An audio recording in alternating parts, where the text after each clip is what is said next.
Oh, so it was a while back. I got asked a good question pertaining to Ben Roethlisberger, Big Ben, and the question was, who is going to be the coach that um, inducts him into the Hall of Fame as a Steeler? Would it be Bill Cowher or would it be Mike Tomlin? Um, that's a great question that was asked. Much shout out to Ted who did that. We had a live stream some time ago, about a month ago, and I thought that was a great question. I saved it for a day when I would think it would be valid.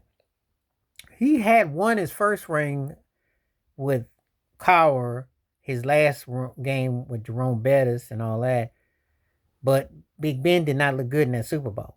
He actually had his best Super Bowl against Arizona, and Santonio Holmes caught that in the back of the end zone catch. So one of those Santonio Holmes was kind of like the Robert Ory of receivers because he was always coming to clutch postseason. Tomlin and him went to the Super Bowl and lost to Green Bay. Aaron Rodgers' only Super Bowl win was 2011.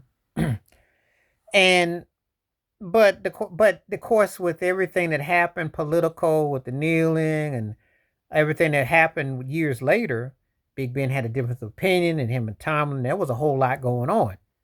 So the question was, who would be the coach to induct him into the Steelers Hall of Fame? Because Big Ben is a pretty conservative dude, and there's a lot of politics and trips and stuff. I think he had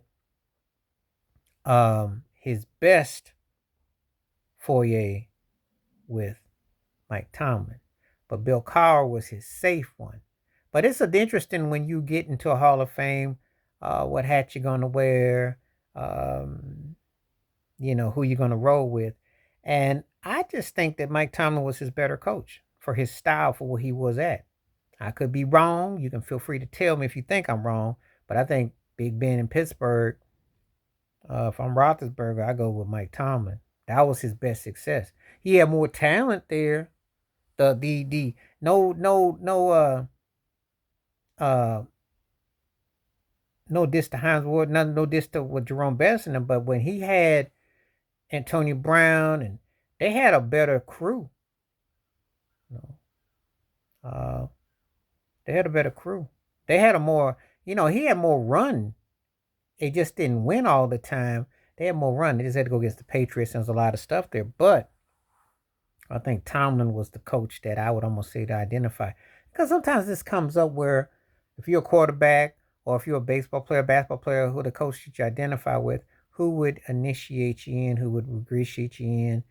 It's a good question, and it makes you think, you know, who would be the one that you would say that's the coach that I should have, that's how it should be, lead you towards that. So I'm just saying, asking me off the top of my head who I think would be the one that would make sense. That's how I look at it. Um, you know, um, does it mean that necessarily? There's political agendas. There's always something going on, but I think that that's the one that comes to my mind, my idea, my ideology. But what do I know? you know, because there's always agendas at work, and always people have different thoughts and takes, and who they think makes the most sense. But you tell me what you think for Big Ben. Who do you think should be the coach to induct him into the Hall of Fame? Should it be Bill Cowher or should it be Mike Tomlin? Please hit like, subscribe, work on thoughts, comments, and I do respond. Thank you. There's a subscription. Please hit that membership because when you do questions like this, I bring forth back to you. Stay safe, stay blessed, stay true, stay woke, stay free. I'm out one time. Peace.